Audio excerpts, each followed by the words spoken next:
E aí, pessoal, aqui é o Elias, sou história de vocês, né? Estamos aqui para dar continuidade à nossa discussão sobre a Revolução Francesa, né? A gente já comentou o contexto da França, né? Já viu como é que se deu o processo da Assembleia dos Estados Gerais, também já entendemos como é que a convenção ela chega ao poder, como é que a República ela é proclamada lá na França, e aí a partir de agora a gente vai discutir mais sobre a Convenção Jacobina em específico, né, o chamado regime do terror, e também sobre o processo lá da reação termidoriana, tá, e a chegada de Napoleão ao poder, certo? Então, e aí a gente, de certa forma, conclui a nossa discussão sobre a Revolução Francesa. Então, pessoal, anotem as dúvidas de vocês. Revolução Francesa é um tema muito importante para o oitavo ano, e se você ficar com dúvida, pode, né, claro, afetar outros conteúdos mais à frente. Então, anota as dúvidas, manda para mim lá no Google Class para a gente poder fazer esse diálogo e aí ter um conhecimento mais consistente, tá bom? Então, vamos para nossa aula. A República Jacobina ela é um período bem marcante durante a convenção, né? Porque ela ficou conhecida como regime do terror, né? Então, a República Jacobina se estende aí, ó, de junho de 1793 a junho de 1794. Ela foi posteriormente, né, denominada de regime do terror por ter sido um período marcado por bastante violência, né, em decorrência das perseguições que os jacobinos vão estabelecer sobre os opositores. E é um período, né, extremamente radical da revolução, né? Provavelmente o período mais radical do processo revolucionário, tá? Então, os jacobinos eles tomam uma série de medidas que buscavam estabelecer reformas profundas, né? Como eu já falei, de acordo com aquilo que esses representantes entendiam como necessário, e para isso passam, por exemplo, a perseguir os antirrevolucionários, né? Então, com essa intenção, os jacobinos criam o chamado Tribunal Revolucionário, ou também chamado de Comitê de Salvação Pública, né, que eram tribunais, basicamente, responsáveis por julgar opositores da Revolução, né, e condená-los, seja à prisão ou, no caso, à morte pela guilhotina. A gente vai já falar sobre a guilhotina que foi o instrumento, assim, de certa forma, de poder utilizado pelos jacobinos durante a Convenção Jacobina. Aí. Então, quer dizer, para dar profundidade, para aprofundar ainda mais o processo revolucionário, os jacobinos eles então passam a perseguir aqueles cidadãos que eram considerados antirrevolucionários e a julgá-los como uma forma de incentivar, né, vamos dizer assim, uma radicalização do processo revolucionário. Então, assim, esse mecanismo de perseguição, ele de certa forma acaba se voltando contra os próprios jacobinos, né? E não só mais, e durante muito tempo, né? De certa forma isso pode até ter dado aos jacobinos esse controle sobre parte desses opositores. No entanto, né? Aos poucos essa metodologia ela vai se banalizando a ponto de que cada vez mais se matava mais pessoas, muitos inclusive inocentes, é, de traição, né? Então, assim, não haviam necessariamente, não foram executados apenas, entre aspas, aí, traidores da Revolução, mas pessoas que foram levadas lá por disputas políticas, né? Por divergências. Os próprios jacobinos, né? Também acabaram sofrendo com a própria guilhotina. Então, esse processo de radicalização da Revolução, né, principalmente aí com a criação desses tribunais revolucionários, demonstra quanto esse período é um período, de certa forma, violento aí, né? Além disso, pessoal, assim, apesar disso, né, apesar de haver muito autoritarismo nesse momento, por parte dos jacobinos, né, que passam a perseguir esses opositores, você vai ter uma série de medidas radicais também de cunho social que os jacobinos passam a implementar para garantir, né, aquela ideia que eles já defendiam antes, né, de uma certa igualdade, né, de condições, né, uma certa igualdade social aí. Então, primeiro, eles criam escolas, né, de ensino público e gratuito e laico, né? O ensino laico era o ensino científico, né, desprovido do viés religioso, né, porque é importante lembrar que até então boa parte da educação ela fazia ela era controlada, né, e ela estava diretamente atrelada às tradições religiosas, né? Não é à toa que a igreja, né, de certa forma atuou muito como promotora dessa educação. Então, a criação do ensino público, né, do ensino laico, ou seja, desprovido dessa tradição religiosa e gratuito, né, era uma característica aí que na concepção desses jacobinos garantiria o acesso, né, mais geral a informação, né, a leitura e assim por diante. Os jacobinos também resolvem abolir a escravidão, né, nas colônias francesas, né, principalmente, por exemplo, no caso do Haiti. O Haiti, que era uma colônia francesa na América, tem a escravidão abolida, né? E de certa forma lá na frente isso vai ser uma das causas da Revolução Haitiana, né, da Guerra de Independência Haitiana, porque, por exemplo, Napoleão tenta voltar com a escravidão no Haiti e isso vai gerar uma série de conflitos que vai levar a justamente à guerra, né, pela independência. Os jacobinos também vão decretar o tabelamento do preço dos alimentos básicos, como o trigo, o leite, né? E o que é o tabelamento? Se estabelecia um preço máximo que aquele alimento poderia atingir no mercado. Por que isso? Porque, como eu já falei lá anteriormente, né, como havia uma crise econômica muito intensa, o preço desses alimentos, né, alimentos básicos como trigo, leite, tal, pão, ele passa a aumentar constantemente, ao ponto de que camponeses, trabalhadores menos favorecidos, eles tinham dificuldade de se alimentar basicamente, né? Então, quer dizer, você fazia com que esses trabalhadores passassem mais fome, né? E criando essa ideia do tabelamento, né, garantiria-se dessa forma que, ainda que por um preço razoavelmente caro, muitos conseguissem garantir minimamente a alimentação. Então, o estabelecimento de preço visava principalmente esse controle, né, e a garantia de que os trabalhadores mais empobrecidos, aqueles menos favorecidos, tivessem acesso a essa alimentação mais básica. E a convenção ela estipula aí também o sufrágio universal masculino. Então, assim, a convenção passa a ser votada, né, por sufrágio universal. Tá? A Constituição de 1791 defendia o voto censitário, que era o voto com comprovação de renda. Os jacobinos vão defender e vão implementar durante a Convenção Jacobina o voto universal masculino, quer dizer, todos podiam votar, todos os homens podiam votar. Tá? Além disso, pessoal, tem outras questões, a gente já vai comentar mais à frente, em outra aula, sobre as mudanças que a Revolução Francesa trouxe para a França e, de certa forma, até mesmo para a Europa. Né? Mas, por exemplo, aqui os jacobinos vão implementar o sistema métrico decimal, né? Que é basicamente o sistema de pesos e medidas utilizados até hoje, de certa forma. Então, o metro, né, como medida de comprimento, o grama como unidade de peso, né? Então, quer dizer, tem também essa característica, né? Também os jacobinos, por exemplo, vão fazer uma mudança no calendário francês, né? O calendário francês que antes era o gregoriano, né? De origem religiosa, o calendário gregoriano é o mesmo calendário que a gente usa hoje. E eles vão substituir esse calendário por um calendário revolucionário, né, que não fazia referência aí à questão religiosa, né, e sim um calendário laico, vamos dizer assim, que era baseado mais ou menos ali nas estações do ano, né, nos períodos das estações do ano, e aí os meses mudavam de nome, os dias também, né? Então, quer dizer, havia uma mudança profunda na concepção dos jacobinos. A mudança revolucionária ela precisava ser profunda, né? A ponto de, por exemplo, você ter que mudar calendários, símbolos, né? Nacionais vão passar a se tornar algo mais incentivado nesse caso.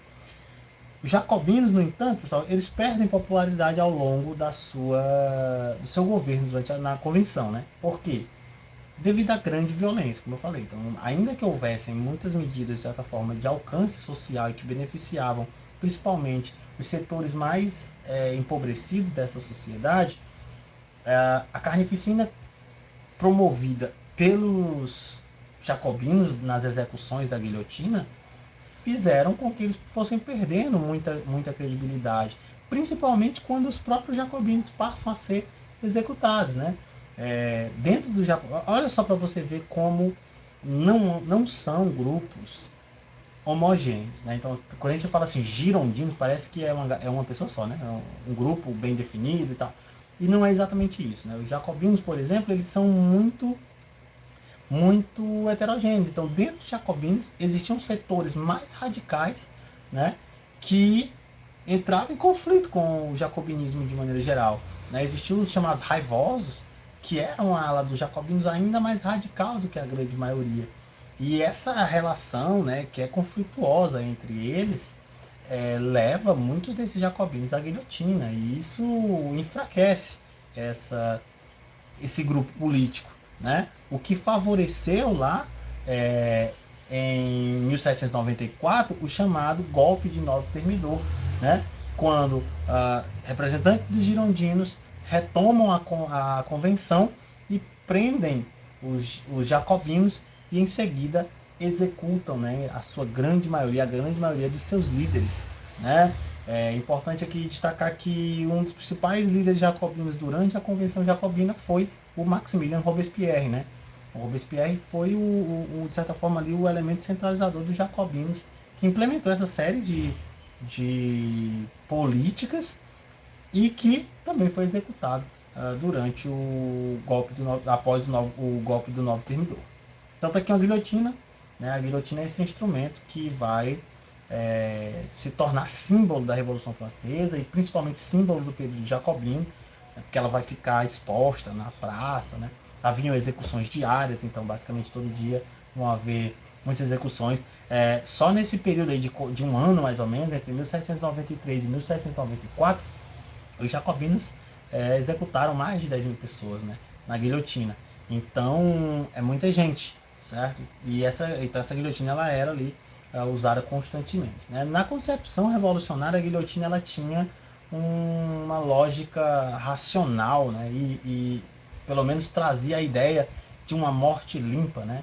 Morte rápida, porque até então as execuções eram feitas por carrascos, né? Então tinha os carrascos que iam lá, cortavam a cabeça, enforcavam. Aqui a guilhotina não é uma pessoa, né? Então era uma morte mais limpa, sem culpados e tal. Então a máquina ela faria esse trabalho aí de garantir uma morte rápida e, enfim, limpa, racional, digamos assim, né? Por isso ela se torna de certa forma um símbolo, até mesmo do próprio culto à razão que surge durante o processo revolucionário. Né? Como eu falei, esse processo ele é muito influenciado pelo iluminismo. O iluminismo ele traz esse aspecto do racionalismo, desse culto à razão como grande promotora da organização social, e a guilhotina também é um exemplo disso. Tá? O Robespierre morre, né, guilhotinado. A chamada reação termidoriana, né, justamente em decorrência do golpe de 9 Termidor. Então, os girondinos, né, retomam o poder. O Robespierre ele é guilhotinado, né? Não só ele, mas vários dos jacobinos. Poucos conseguem, mas alguns conseguem fugir, né? E com a tomada do poder pelos girondinos, né, as medidas populares que foram adotadas pelos jacobinos durante a convenção vão ser canceladas, né? Vão ser anuladas. E aí a elaboração de uma nova constituição agora que garantiria o processo legal, né, a partir de 1795. Então, com a anulação, você teria o restabelecimento da liberdade de preço, né? Porque os jacobinos estabeleceram o tabelamento, então haveria novamente liberdade de preço. É elaborada uma nova Constituição, que basicamente estabelecia que o poder executivo não pertenceria mais à convenção. e sim a um novo órgão que era o diretório. O diretório seria um órgão executivo composto por 5 diretores, né, daí o nome diretório, que seriam eleitos pelo voto censitário novamente. Aí a questão da renda entrando como elemento de classificação do direito de voto. Ou seja, né, novamente evidencia-se que parte desses girondinos acreditavam que o poder deveria ser exercido principalmente por aqueles de maior poder econômico, né? Logo, evidentemente, garantindo a sua prevalência, né? A prevalência da alta burguesia em relação aos setores mais populares, né? Então, esse é um contraste muito intenso durante todo o processo revolucionário. Como eu falei, é uma revolução burguesa porque coloca em questão vários interesses da burguesia, né? Há várias aspirações da burguesia, e o exemplo dos girondinos no poder, né? Tentando, trazendo uma série de medidas que favoreciam principalmente a burguesia, é um exemplo de como essa revolução é uma revolução burguesa. No entanto, pessoal, lembrem-se que era uma revolução burguesa, mas com uma forte participação popular. Então esse choque entre os interesses da burguesia e os interesses populares, ele é constante durante todo o processo revolucionário. Tá? Então, aqui eu costumo dizer que inicia-se um processo de afunilamento, né? Um afunilamento do poder. Você tinha a convenção, que era um órgão maior, que garantia mais amplitude da participação dos diversos grupos, e aí você fecha ali no diretório, que agora são apenas 5 diretores, eleitos pelo voto censitário, em sua maioria ligados aos girondinos, e isso vai se afunilando ainda mais quando você vai ter o consulado, em que você vai ter o triunvirato, né? Então são 3, de 5 passam para 3, e aí em seguida você vai ter o consulado aí e o estabelecimento da coroação lá do Napoleão, centralizando completamente o poder nele. Então você vê que é um processo de afunilamento, né? Então a queda do Robespierre representa essa volta do poder da burguesia, e digamos que o diretório estava disposto mesmo a garantir a sua estabilidade no poder e também as conquistas que a burguesia tinha conseguido até então, né? Esse órgão ele vai se estender de 1795 até 1799, por isso que é considerado que em 1799 você tem o fim da Revolução Francesa, porque a partir dali você vai ter o início da chamada Era Napoleônica, quando Napoleão dá um golpe de Estado e passa a assumir o poder, e aí você vai ter um outro processo aí que está ligado à Revolução Francesa, mas que não é propriamente a Revolução em si. Tá? Então, esse período de diretório foi marcado por várias crises, né? Vários conflitos, seja de ex-jacobinos ou conflitos com opositores, né? Você vai ter um aumento novamente do preço de alimentos e tal. Então, tudo isso vai fazer com que lá em 1799 o diretório ele fosse substituído. Olha aí, então quer dizer, a crise econômica que já transcorria desde a década de 1780, ela se agravava. Você não teve, durante esse percurso da Revolução, nenhum momento para essa recuperação econômica. Você tinha guerra, né? A instabilidade social. Tudo isso só agravava a crise que já era grave, né? O diretório também não consegue garantir essa recuperação. E isso faz com que, na verdade, cada vez mais, até o próprio diretório passe a ser, se enfraquecer, e esse enfraquecimento, claro, né, vai levar ao fim do diretório e à chegada do Napoleão, tá? Então, o que é que se via? Veja, a chegada do Napoleão ao poder ela não foi uma coisa inconsciente por parte do diretório.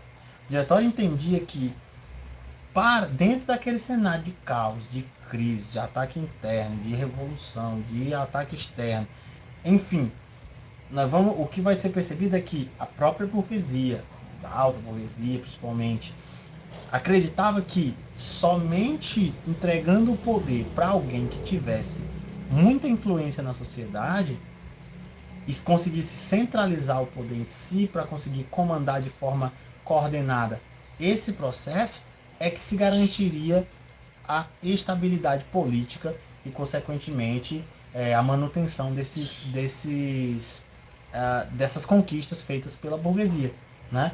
E esse alguém influente e poderoso vai ser justamente o Napoleão Bonaparte. Então, Napoleão ele era um soldado que ascende rapidamente no exército, se destaca bastante pelo seu desempenho em diversas batalhas, né, realizadas durante o processo revolucionário.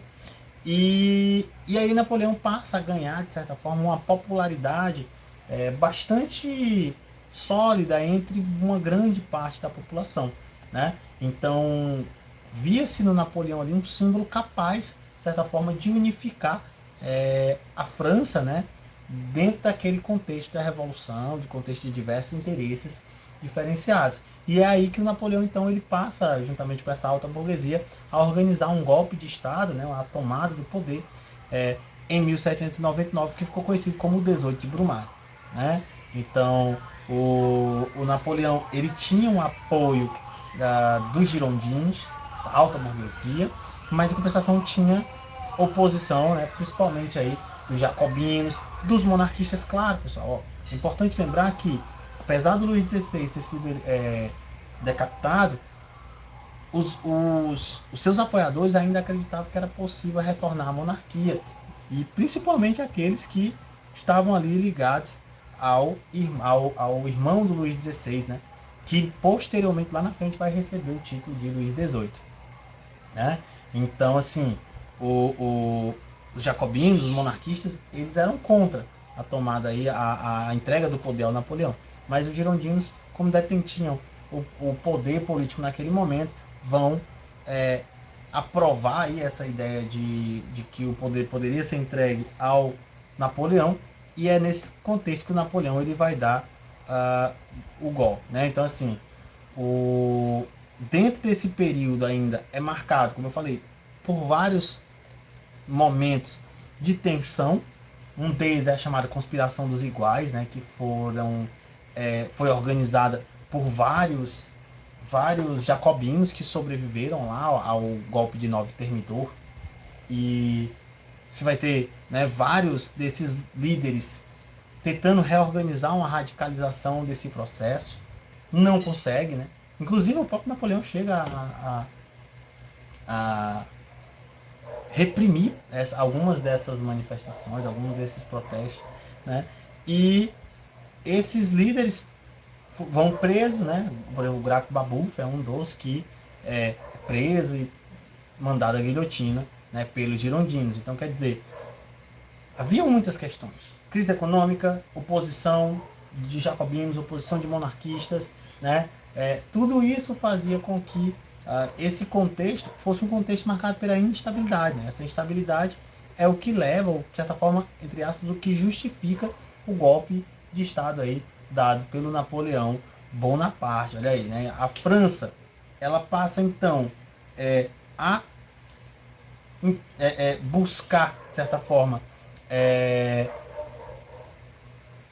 expandir-se, né, de certa forma, no sentido de que conseguia muitas vitórias em relação aos países absolutistas, né? Então a França ela tentava se manter mesmo com todas as tentativas de invasão por parte dos países absolutistas, e o Napoleão, por fazer parte do exército, por ser um general, ele ganha bastante destaque nisso, nesse processo, devido a essas vitórias que a França vai acumulando ao longo desse período.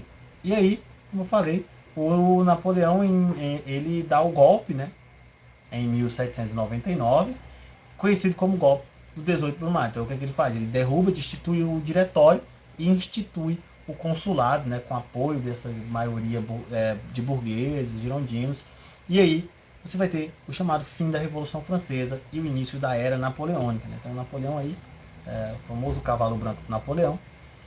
E aí você vai ter um longo período ainda aí de instabilidade política que vai durar até as primeiras décadas do século XIX. Quer dizer, você vê que a Revolução Francesa ela é um negócio muito complexo, e mesmo que Napoleão tenha dado o golpe aí em 1799, vamos dizer assim, a onda criada pela Revolução ela ainda se estenderia por muito mais anos após o fim da Revolução aí em 1799. Tá? Então, quer dizer, é um processo extremamente complexo e um processo fundamental para o desenvolvimento, né, de certa forma, da política moderna, da política contemporânea, a noção de direito social, a ideia de as democracias, né, que passam a derrubar os regimes absolutistas, tudo isso é muito em decorrência do processo revolucionário na França. Né? Então, assim, eu espero muito que vocês tenham compreendido o que foi a Revolução Francesa, como ela se dá. Né? Como eu falei, é um tema complexo, é um tema amplo, mas é um tema muito importante, né? Tendo em vista, como eu falei, que de certa forma, foi um dos movimentos que mais inspirou outros movimentos aí na Europa e no mundo, principalmente durante o século XIX, né? Quer dizer, não é à toa que a gente vai ver que lá depois da Era Napoleônica, cria-se uma coligação, né, que era a chamada Santa Aliança, que basicamente o objetivo dessa aliança era garantir a não ocorrência de revoluções semelhantes à Revolução Francesa. Então, eu espero que tenha sido claro. Dúvidas lá no Google Class, ok? E muito obrigado por assistir. Até a próxima. Uma hora.